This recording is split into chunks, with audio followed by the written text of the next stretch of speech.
What are we talking about today? Are we getting into the podcast now, or what are we doing? Let's do it. So, did you guys hear about what China is planning lately? Oh my God. No. Last time I heard, they were building islands and reforesting a desert. Where?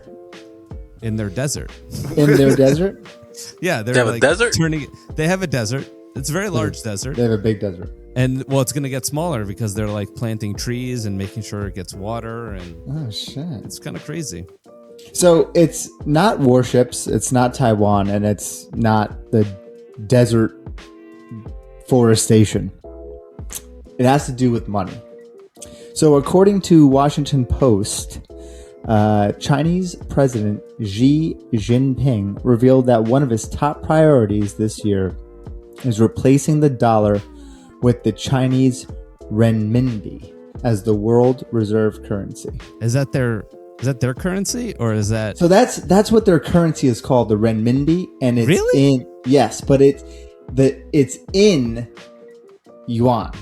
So it's like we have the US dollar. We have the US dollar. It's called the US dollar, but our currency is in dollars. So there's this called the renminbi, but it's in yuan. Oh, okay. Like the British pound sterling is in pounds. So we've been calling it by its short name for all this time. Yeah, the whole time. What's it called again? Renminbi. Renminbi. Renminbi. That's what their currency is called. The system is called. So this sounds boring until you realize that the entire global economy is built around the US dollar. Number one. God bless America. So that got me thinking, I'm not dumb, but what's a reserve currency? All right, so I think I know what reserve currency is, right? All right. That spare change that you keep in your car, like just in case you run into some valet. Yeah, couple quarters. Listen, with this economy, it's a couple of dollars now. These guys feed their families. Yeah. Yeah, I mean it is something like that. All right, good episode. Yeah, That's it. That's you guys it. have a great day. It's the spare change in your glove box. That was easy. Now I mean, China can have that. $8? So I'm Rob, your host for today, joined by the man who's wildly overqualified for whatever he ends up doing next, Caesar. You. The reason this podcast exists outside of our group chat, Victor. How y'all doing? And who can forget our head of marketing, summa cum laude from Trump University, Chris. Yo. Congratulations. Congrats, bro. I love the poorly educated. So today we're going to break down how the US dollar became the center of the global economy, why this matters more than we even realize, and why countries like China are trying to undo this power. Oh, China. So to better understand what a reserve currency is, what is needed is we're going to have to go back in time. In what will go down in history. It's one small step for man.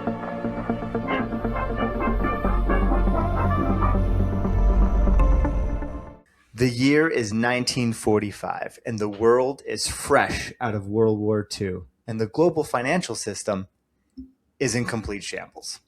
At this time, countries are barely trading with each other. So during the Great Depression and the war, they try to protect themselves with a lot of tariffs and like import limits and strict currency controls. Basically, they wanted to protect their domestic businesses.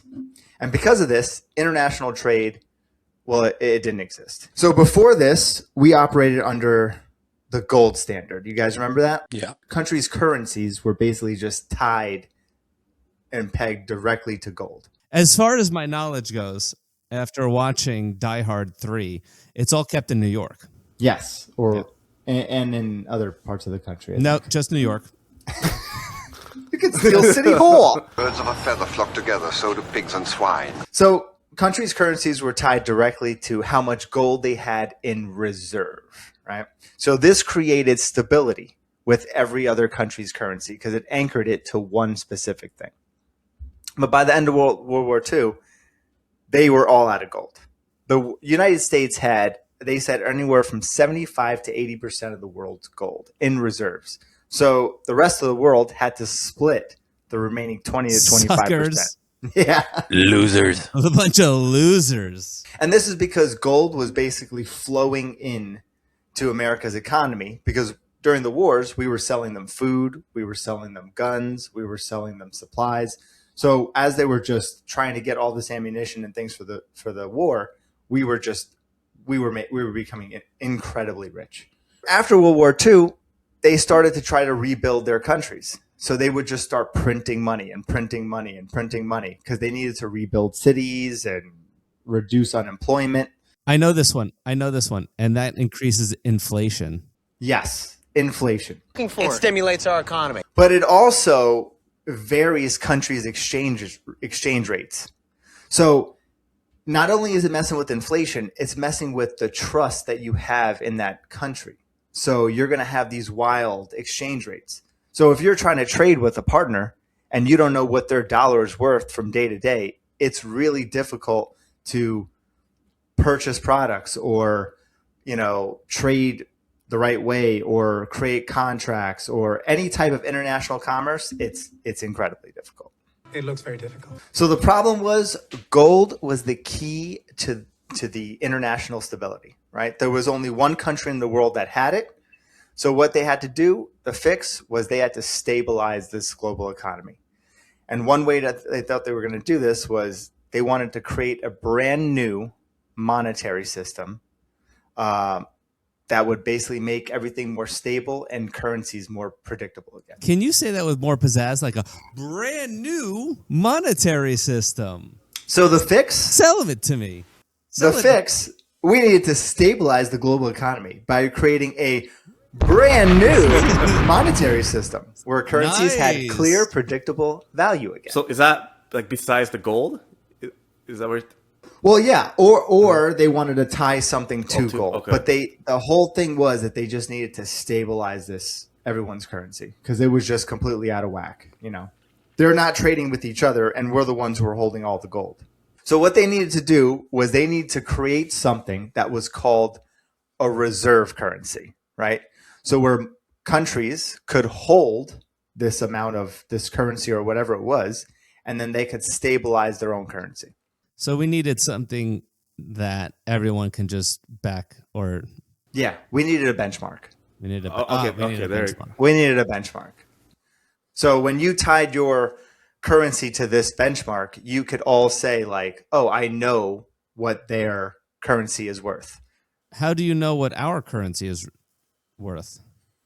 So ours was backed by gold. Everyone was going off this gold reserve, and we had a ridiculous amount. Number of gold. one player. So you're saying it's the more gold you have, the stronger the currency is. Is that the case? Well, more gold that you have, right? It gives you more stability because you have more trust. So if I know that you have a lot of gold, right, and I want to trade with you, I know that your currency is not going to fluctuate very much because I know that your house is stable. But if I'm looking to trade with Caesar and he's going through a bit of a hard time, I'm going to have he's printing tons of money, so he's going to have these inflationary spikes, plus the trust that we're losing in trading with him is going to have his currency swinging way more than anyone else's. So if he decides to get in a war with Victor, I'm going to be like, I don't think he's going to have enough gold to pay me back. So now I might... Not with that credit score. Yeah, not with that credit score. So that's the whole thing, is they wanted to basically stabilize, create trust. Everyone's on the same playing field. And then we could help, or everyone could help, and rebuild their own economies after the war. So how do you think this was done? A room full of the richest men got together and was like, you know what? This is what we need. Boom, boom, boom. Probably maybe 20 of the richest people all across the world decided to set up shop and create the rules and the guidelines. Was that close? No, I think it's a big swinging dick contest. Guys Same got into thing. the room. They all whipped it out. And they're like, who's got the biggest? Gold reserve. Put it out on the table, boys. Who's got the biggest gold reserve right here? I don't know. Probably they had a big meeting, and the United States came up with some organization to basically overlook everyone else's and judge everyone. All right. What about central bankers and all these? What about central bankers? Because that's where the money really is. So if I'm making monetary policy, I'm not letting the countries decide. I'm doing an independent, so-called independent agencies outside of the governmental control. Mm-hmm. Will lead me back to the richest and most influential men in the world. So how was this done? BBC. What did he say? I know what you're thinking. Rob, what does booze, books, and cigars have anything to do with rebuilding the financial system? I actually wasn't thinking that. I mean, is BBC an acronym for something else? I don't know. You tell me. Search it. Yeah, do a quick search, Chris. See what comes up. I'll pass. It was called the Bretton Woods Agreement. Oh, I think I know this one. You've heard of this? Didn't you learn this in school? No. It's like some meeting in like fucking Maine or New Hampshire or some shit. No, I never to heard of rebuild the. All right. I've never heard of this. Well, you're right. I'm the only one that pays attention around here. Yeah, you're absolutely right. In July 1944, 700 delegates from 44 countries met at Mount Washington Hotel. It's this giant wooden hotel in Bretton Woods, New Hampshire. And their goal is to rebuild the financial system from scratch. Mount Washington Hotel had 234 rooms for 700 delegates. So people were sleeping in cots, on the floor, closets, and they're working 16, 18-hour days, smoking cigars, drinking constantly, arguing morning, night, in the hotels, everything. Historians went back through the personal accounts of some of the things that went on there, and they said that the amount of alcohol that was consumed was like completely unbelievable. Yeah, but I mean, this is like 1944. I mean, drinking is a staple. Like, you're not doing work without drinking. Or smoking. How many packs a day, genius? Half a pack. To combat this, they split this meeting up into what they call 3 commissions, right? So the first commission was working on developing some central fund that they believed would help this process. The second commission was to develop like a global bank that would also help this cause. And then the third commission was like any ancillary questions or problems that they had from the first 2, it would get sorted out in the third commission. And then because they were drinking so much, anytime they were not in any of these commissions, they were downstairs in the bar and they called that Commission 4. Oh, What commission for? do you think they had like a word that like anyone says gold, we have to do a shot. We have to do a shot. Gold. Oh, 700 people. Hey, shots! There was 2 major players, 2 key players. There was this one guy called John Maynard Keynes.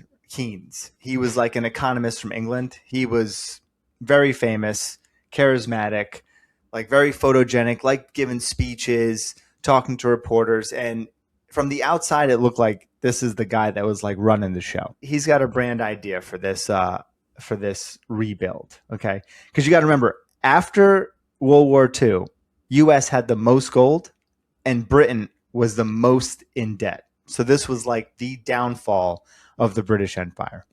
So he had to come in here, help rebuild the economy or the world economy, but he also had this background thought of, I got to help out England because we're in pretty much dire straits.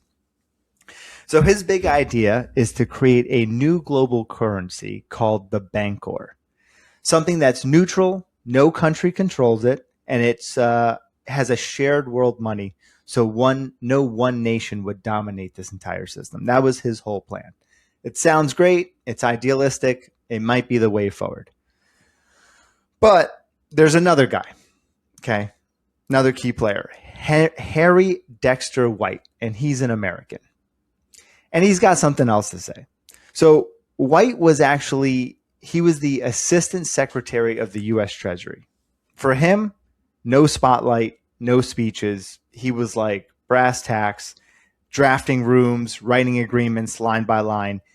And he knew something that Keynes not didn't know, but he knew something that Keynes couldn't get around. It's always the quiet ones. So he knew that the United States is sitting on the world's most gold, and there's literally nothing that anyone can do about it.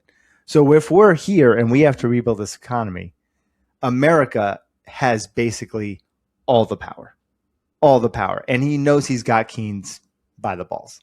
God, you son of a bitch. What White does is he doesn't argue with Keynes. He lets him do his thing, right? And what they do is, as they're writing all these agreements and in these commissions, every time they have to draft language for what this currency would be, they don't know what it is. So he just keeps writing gold convertible currency. Shot. It never says US dollars. It just says gold convertible currency. Keynes is trying to make it the Bancor, and we know what White is basically implying that this is.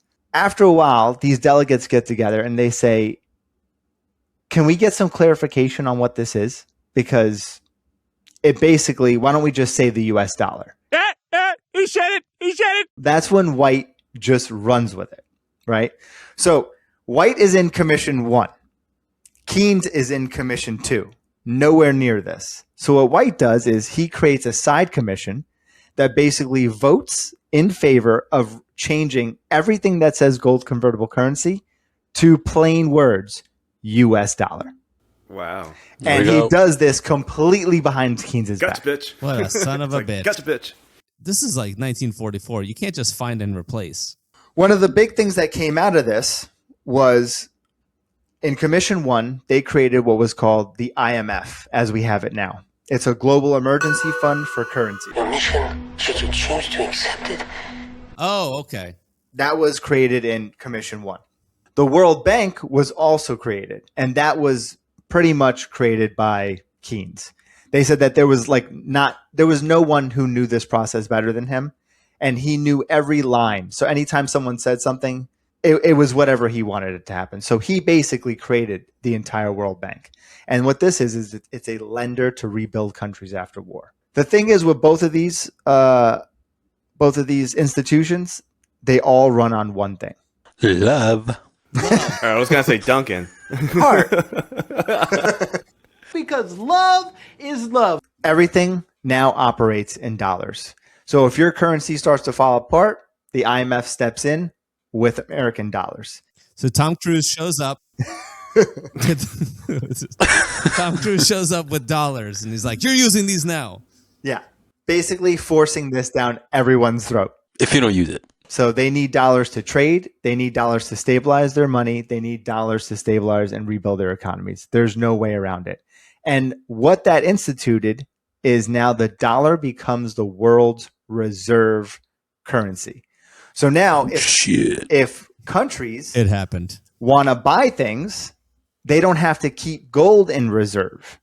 They keep a currency in reserve. And the currency that they have to use is American dollars. So now they have to collect American dollars. They have to collect American dollars. You know, that's probably a lot lighter. It's easier to use. Yeah. It's easier to use. And we're the Gold ones is who have heavy. to basically hold it.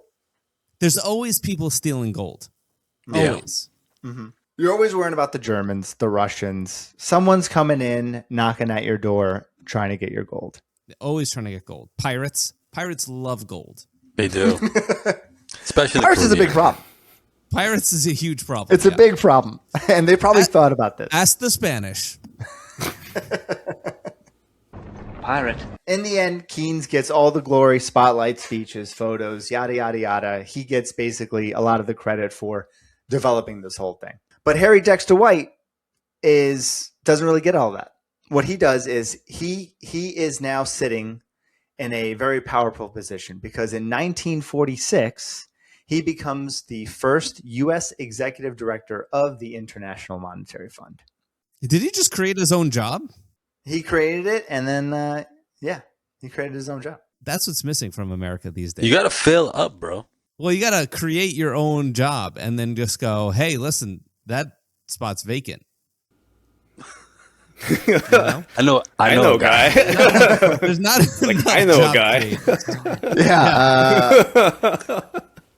Can't a man walk down the street without being offered a job? 2 years later, 1948, President Harry Truman accuses White of secretly passing information to Soviets during the 30s and 40s. That son And- of a bitch. And all of a sudden, the guy who basically created and is heading the IMF is now a Soviet spy. White has to step down from his role. He testifies before the House of Un-American Activities Committee, and the very next day has a heart attack and dies. Oh, Come on. Coincidence? Come on. probably not. Coincidence? They were don't drinking think a so. lot back then. I Smoking don't and know. drinking. He was 55 years old. Yeah, but in like in 40s time, he's like 85. Yeah, he was pushing it. He's pushing been it. smoking. He's been smoking and drinking since he was 10. I've been drinking since before you were born. Decades later, when I was looking into this, it was kind of in fact that he was sharing information with Soviet intelligence, but it had nothing to do at Bretton Woods. He wasn't really sharing information. And in the 30s and 40s, the Soviets were our allies. So he thought he was kind of working deals to leverage America's, power. Didn't he not watch Oppenheimer? No. He needed What to happened watch there? Oppenheimer. What happened there? Did you not watch Oppenheimer? I did, but it was a very long movie. Oh my god. It was a very long. So I watched it in 3-week parts. There was a moment in the early 40s when they were working on the project, and Matt Damon's character was like, "Oh, we need to keep all this information away from the Soviets," and Cillian Murphy was like, "Aren't they our allies?" He goes, "For now." But he was like thinking, they were thinking already, like after this war's done, these guys are going to be our problem. 2 steps ahead. Exactly. Any Russians? So that brings us to China. They're saying that they want to de-dollarize the world, right? So what are they really saying?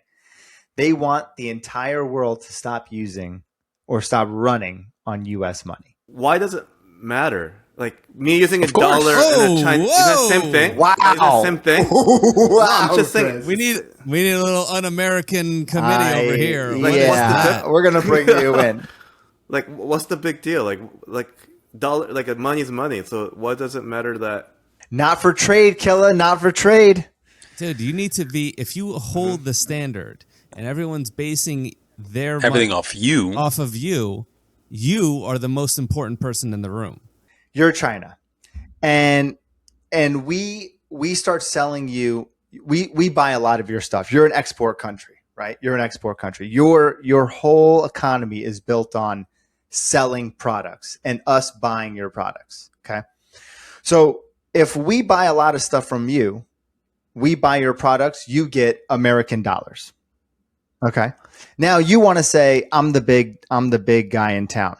Okay, I'm not using American dollars anymore. So you have a ton of American dollars and you need to get yuan, right? So what do you got to do? You got to sell off American dollars and you got to buy a lot of yuan. So what that does is when you do it at a huge scale, you start rising the demand for yuan. When the demand for yuan goes up, the prices of yuan goes up. Now you have a strong yuan. That's great if you want to buy stuff. But if I now have to go and buy your product, it's going to cost me more money. So I'm now not going to buy Chinese products. So China lowers their yuan so that they could sell stuff on the cheap. If their currency goes up, now all their cheap products, their prices start going up. So it kind of goes against the way they set things up. We don't really export a lot of stuff. We buy a lot of stuff, right? They said like 70% of America's GDP is consumer based. So having a strong dollar for us is great because when we go to trade, our dollar is worth more. Everything is cheaper. We'll buy more and more and more of it. But if a product starts becoming more expensive, like if people try to buy American products, they're not going to want to do that. They're going to go find another trading partner who's cheaper. So that could kind of mess up what China's been doing. They're huge exporters.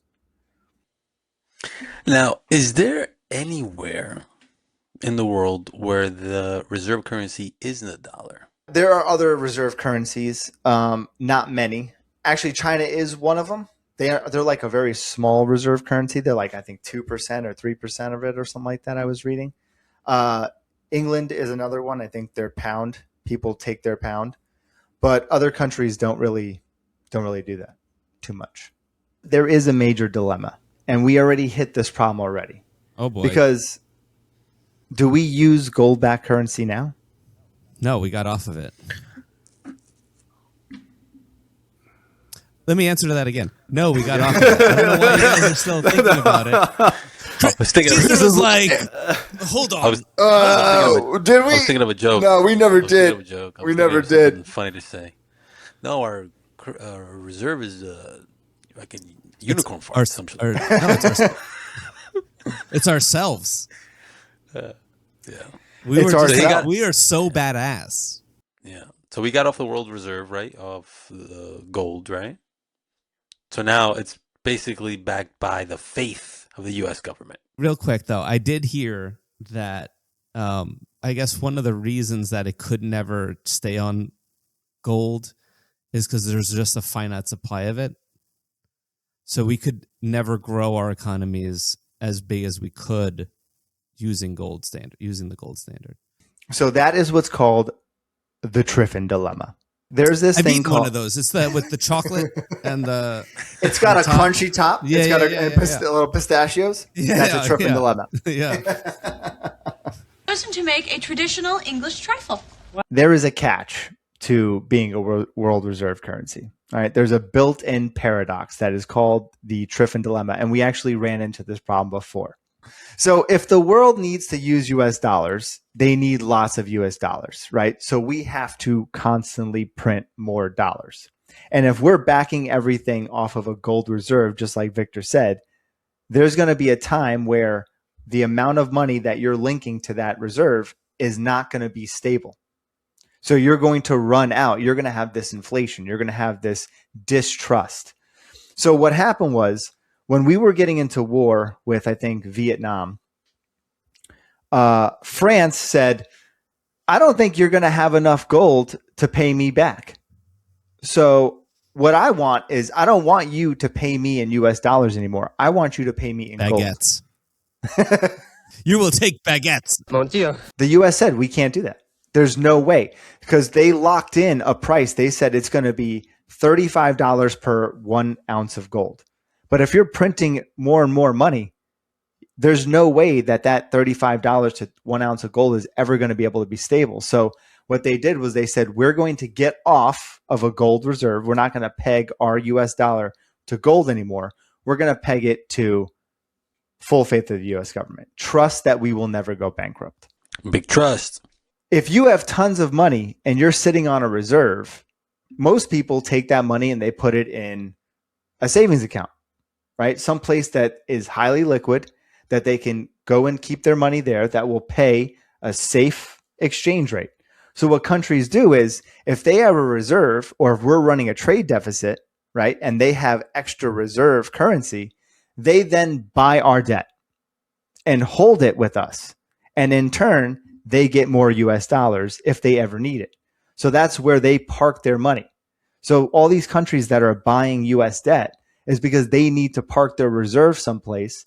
Because remember, if they sell off US dollars and buy more of their currency, it starts fluctuating their currency. So they don't want to get rid of the reserve, and they don't want to mess with their currency. So what they end up doing is just buying US debt, holding that in case they ever need it. We pay them interest payments. And then whenever they need it, it's liquid. They get their dollars. Their currency is not really fluctuating too much. And everyone is stable and able to trade with each other. And that is basically what the Bretton Woods system is.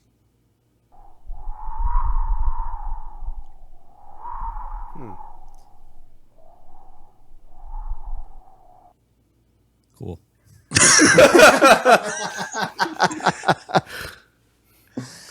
I mean, I don't know. It sounds great. It sounds great.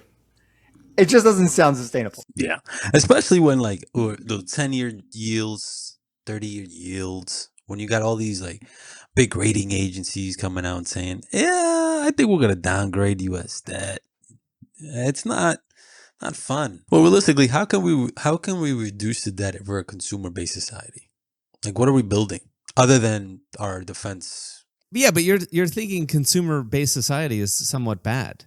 No. I'm just saying, like, how are we going to pay off the debt without being? Because we still have even though we're a consumer-based society, we still have the biggest GDP amongst everyone. Yeah, consumer-based society, we're racking in a ton of revenue. Just what are we doing with all that money? Fiscal responsibility. Fiscal. I like that word. Let's get a t-shirt, mate. Chris, fiscal responsibility. Rob, you said how China is wants to change it to their currency, right? So who or what or how is it determined? Like, who gets to make that call? Like, who has the power or who? For them to change the reserve currency of the world, you'd need another Bretton Woods, pretty much. You need all countries to come together and say, we're going to create something new. The thing is, when I was doing some like research, they were saying that a reserve currency is not going to last forever. So like America being the reserve currency, it can't last forever. It just, the system will completely collapse on itself, because in order for more people to have more and more money, we have to go into more and more debt. And they would have to buy more and more of our debt. And it would just be this cycle where we would completely balloon in debt. This is all theoretical of what they believe would happen to reserve currency. The country that holds the reserve would balloon in complete debt to the point where people would start to think, if this currency is based off of the faith that you will pay me back, and your debt has gotten so bad, I don't know if you can pay me back anymore. It goes back to the Triffin dilemma, where they said, I don't think you have enough gold to pay me. And now they say, I don't have enough trust in you that you can or will pay me dollars. Yeah, but there's a flaw in that, because if you base off of a currency, we can just print more money to give you. Mm-hmm. So to say that, we don't have enough money, which is a made up thing, we could just make up more money and say, here's more money to pay you. Mm-hmm. Mm-hmm. It's like a little cheat code to your truffle dilemma. Yeah. But I mean, what do they say our interest payments on our debt is? More than our military spending? So for the fiscal year 2026, it's projected to reach $1 trillion. That's just the interest payment. Damn. On the debt. But realistically, like, this game of chairs, right? It's going to continue to go on until basically society collapses. And then you'll have to basically come up with a new system or tweak the old system or do something. I mean, we got 80 years of it. I mean, that's a good run. It's pretty good. Did they say an estimate when this would kind of come to pass? Oh, based off the Mayan calendar. No. It did pass already. We're already dead. That's what everyone thinks. Guys, where are we? Chris, what are your thoughts? I don't know. This is like beyond my interest, to be honest with you. It's like way beyond my things I read or What in your interest? Like I don't know I don't know. Do you think China's gonna make some moves? I mean, they'll continue to push, Right. and I'm sure they'll start getting a lot more countries to agree to them, especially if the U.S. wants to isolate itself. Yeah, I think that's where it's going. I think once you start seeing a lot of this, like the U.S. fighting its allies and telling its allies to kind of like, start pushing yourself. You see it with Canada already. You see it with other countries in the world trying to kind of increase their defense budget and say this is kind of a new world, right? Where America used to be like the cop, right? The big brother holding you down. And now when America's kind of turning your back on everybody else and just kind of doing its own thing, I think a lot of other countries are going to be looking around and seeing who is the bigger player, who's the next biggest player that we can kind of latch on and ride their coattails, right? And China has huge economy, a lot of natural earth minerals and shit. So I think a lot of countries are going to be leaning towards increasing trade with China. Victor? I think it's crazy how post World War II or towards the end of World War II, we were able to come up with a plan to basically how the next, let's say 80 plus years of economy is going to run. And these guys did it, and they made the US the center of it because we're awesome. And it just comes down to the old adage, cash rules everything around me. Cream. Get the money. Dollar bills, y'all. Thank you for tuning in. And don't forget to follow us on Instagram and YouTube at I'm Not Dumb But. And before you go, hit the subscribe button because you'll feel better. Trust me. Until next time, stay curious. Deuces. Later.